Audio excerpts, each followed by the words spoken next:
विद्यार्थी मित्रों આજે આપણે હિન્દીની અંદર સાતમું કાવ્ય સુરદાસ કે પદ વિશે જાણકારી પ્રાપ્ત કરવાના છીએ। સુરદાસ કે પદની અંદર સુરદાસે બે પદો આપેલા છે। એમાં પહેલો સુરદાસની કૃષ્ણ પ્રત્યેની ભક્તિ અને બીજા પદની અંદર કૃષ્ણની મનોહર છબીનું વર્ણન કરેલું છે। સૌપ્રથમ આપણે સુરદાસનો પરિચય મેળવીએ तो महाकवि सूरदास का जन्म कुछ लोगों के मतानुसार दिल्ली के पास सिही नामक गांव में हुआ था। तो कई लोगों का मानना है कि उनका जन्म मथुरा के पास रुकना या रेणुका क्षेत्र में हुआ था। उनका जन्मांध होना भी विवादास्पद है। वल्लभाचार्य उनके गुरु थे।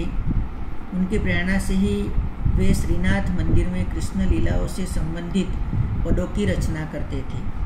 ये कृष्ण के अनन्य भक्त भी थे और कृष्ण की भक्ति ही उनके मन को शांति भी देती थी। वात्सल्य एवं श्रृंगार रस के वर्णन में भी वे अद्वितीय हैं। प्रस्तुत पद में श्री कृष्ण की अनन्य भक्ति भावना का परिचय हमें मिलता है। उनका मन कृष्ण सिवाय कृष्ण के कहीं और सुख नहीं पाता। जिन आँखों ने कमल के समान नयन वाले कृष्ण का दर्शन कर लिया हो, वे और देव की आराधना कैसे कर सकती है। आराध्य देव का गुणगान सुर ने किया है। दूसरे पद में कृष्ण का मनमोहक वर्णन किया गया है। बाल कृष्ण की चेष्टाओं के माध्यम से बालक कृष्ण का मनोरम्य वर्णन किया है। तो आइए देखते हैं पहला पद। पहले पद में सूरदास जी कहते हैं कि मेरो मन अनंत कहाँ सुख पावे। अनंत यानी अन्यत्र। सूरदास जी कहते हैं कि मेरा मन मारू मन अन्यत्र क्यांय शांति के सुख मेळवी શકતો નથી अथवा कृष्ण सिवाय बीजे क्यांय मारू मन सुख पामતું નથી। એના માટે એવું સરસ ઉદાહરણ આપે છે, जैसे उड़ी जहाज को पंछी फिरी जहाज पर आवे। એના માટે सूरदास जी કહે છે કે जैसे जहाज को पंछी એટલે પક્ષી जहाज पर बैठेलो पक्षी दरिया में थोड़ी दूर जाइने फरी पाछू ए जहाज पर आवीने बेसी जाए छे। एवी रीते मारू मन पण थोड़ा समय माटे बीजा देवताओं समक्ष जईने फरी पाछू कृष्ण पासे ज आवी जाय छे। तो सूरदास जी कहते हैं जैसे जहाज का पंछी जहाज से उड़कर पुनः जहाज पर ही आ जाता है, उसी तरह मेरा मन अन्य देवताओं के पास भटक कर फिर श्री कृष्ण के चरण में ही लौट आता है। आगळनी पंक्ति में कहे छे सूरदास जी कमल नयन को छांडी महात्म और देव को ध्यावे। श्री कृष्ण कहे छे के कमल नयन श्री कृष्णनो महिमा ज छोड़ीने बीजा कोई देवताનું હું કેવી રીતે ધ્યાન કરી શકું। कमल नयन को छांडी महात्म और देव को ध्यावे। महात्म यानी महिमा, कमल नयन यानी कमल के समान नेत्र वाले कृष्ण की महिमा को छोड़कर मेरा मन अन्य देवता का ध्यान कर नहीं सकता है। परम गंगा को छांडी पियासो दुर्मति कूप खनावे। सूरदास जी आगे कहते हैं कि परम गंगा यानी पवित्र गंगा नदी को छोड़कर पियासो यानी जिसे प्यास लगी है वह व्यक्ति, जो हमारे घर के थोड़े दूर से ही गंगा नदी बहती हो और हमें प्यास लगे और हम प्यास बुझाने के लिए कूप यानी कुआ खनावे यानी खोदावे, तो कुओ खोदावे तो एना जेवो मूर्ख माणस बीजो कोई नहीं। तो मारी पासे तो कृष्ण मारी नजीक ज छे, मारे बीजा कोई देवता पासे जवानी जरूर नहीं। जी ही मधुकर अंबुज रस चाख्यो क्यों करेल फल पावे। जी ही मधुकर એટલે કે જે ભમરો કમળનો મીઠો રસ ચાખે એ પછી કાંટાવાળા છોડોના ફૂલોને શા માટે ફૂલો પાસે શા માટે એણે જવું પડે? એટલે કવિ કહે છે કે જે ભમરો કમળના રસનો સ્વાદ ચાખી લે એને પછી બીજા ફૂલોનો રસ ગમે ને એના બીજા ફૂલોનો સ્વાદ કેવી રીતે ગમે? સુરદાસજી પ્રભુ કામધેનુ તજી છેરી કોણ દુહાવે.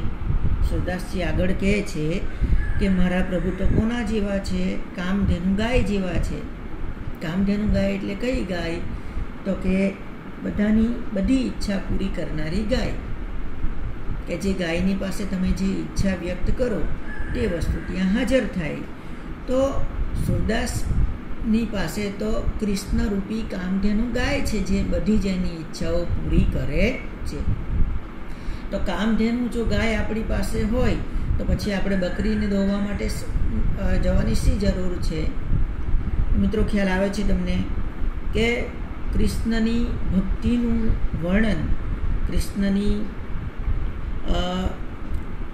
ભક્તિનું વર્ણન પહેલા પદની અંદર સુરદાસજીએ સુંદર રીતે કરેલું છે. ફરી પાછા આપણે જોઈએ તો સુરદાસજી કહે છે કે મારું મન કૃષ્ણ સિવાય બીજે ક્યાંય સુખ પામતું નથી. જેવી રીતે જહાજનું પક્ષી ઉડીને ફરી પાછું જહાજ પર આવે છે, એવી રીતે મારું મન પણ કૃષ્ણમાં જ સ્થિર થાય છે.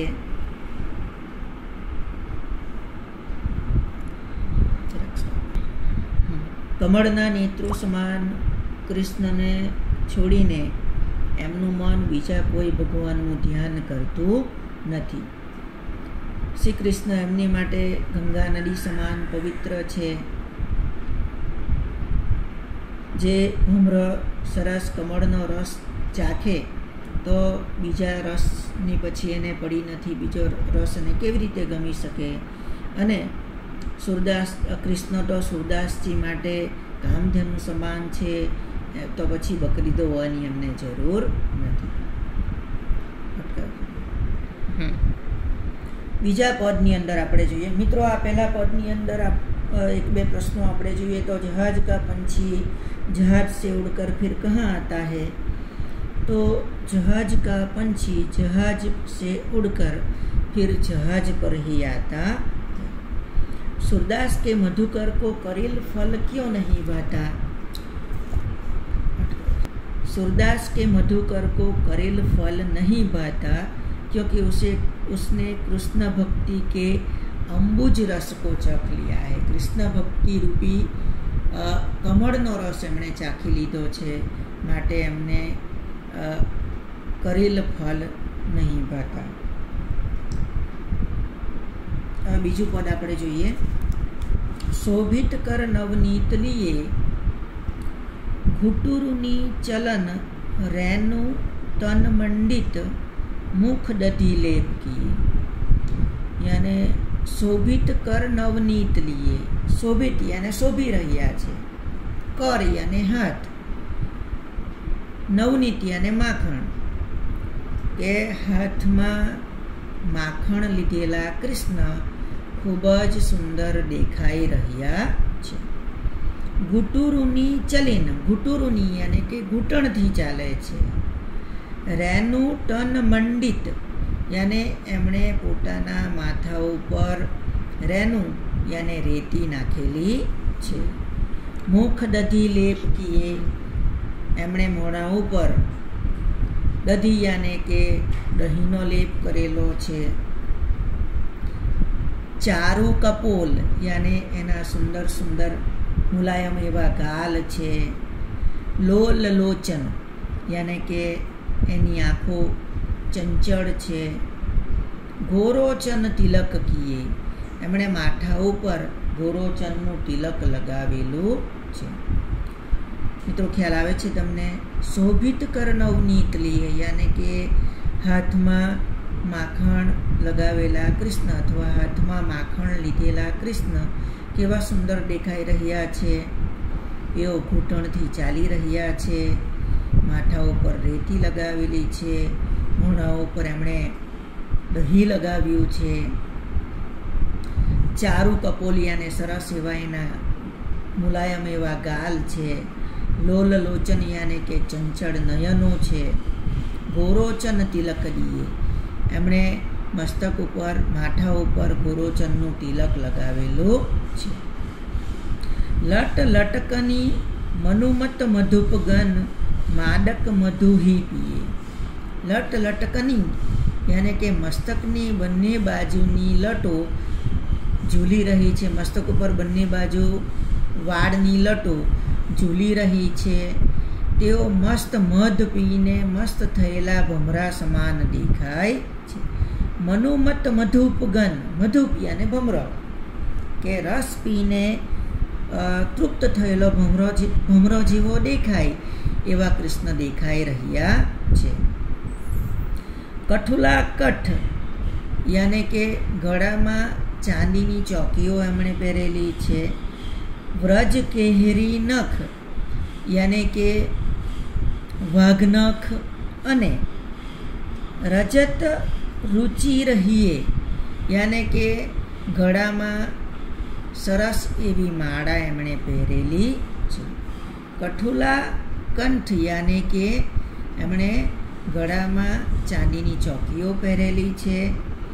વ્રજ કેહરી નખ, કેહરી યાને સિંહ, સિંહના નખ, તો એમના વાઘનખ અને ગળામાં એમણે વાઘનખ અને સરસ માળા પહેરેલી છે. ધન્ય સુર એકો પલ ઇહી સુખ કા સત્કલ્પજીએ, કે કૃષ્ણનું આવું મનોહર રૂપ જે માણસ એકવાર જુએ અથવા તો એક પળ માટે જે એમનું આવું રૂપનું દર્શન કરે પછી એણે 100 કલ્પ સુધી જીવવાનો કોઈ અર્થ નથી. 100 કલ્પ, સત યાને 100, કલ્પ યાને કે 4,32,00,000 વર્ષની અવધિ. એક કલ્પ એટલે શું? 4,32,00,000 વર્ષની અવધિને એક કલ્પ કહેવાય. તો જે આવા મનોહર કૃષ્ણના રૂપનું વર્ણન અથવા રૂપનું દર્શન જે કરે એણે પછી 7 કલ્પ સુધી જીવવાનો શો અર્થ છે?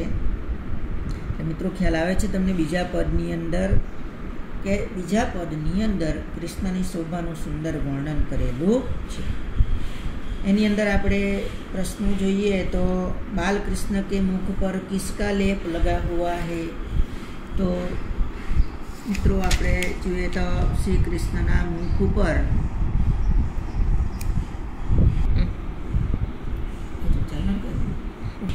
श्री कृष्ण ने मुख पर किसका लेप किया है? तो श्री कृष्ण ने मुख पर मक्खन का लेप किया हुआ है. सुर धन्य क्यों हुए? सुर धन्य इसलिए हुए कि उसे कृष्ण की दुर्लभ छवि का दर्शन हो गया है. स्वाध्याय में जो दिए गए सविस्तार प्रश्नों के उत्तर हैं और एक वाक्य के जो प्रश्नों के उत्तर हैं वे सभी स्वाध्याय की नोट में लिखना है. समानार्थी शब्द भी लिखना है. इसके सिवाय जितने भी काव्य और पाठ हमने देखे हैं उन सभी पाठों में से समानार्थी शब्द, विरुद्धार्थी शब्द, शब्द समूह के लिए एक शब्द, मुहावरा और कहावत आदि सब परीक्षा के लिए हमें तैयार करना है.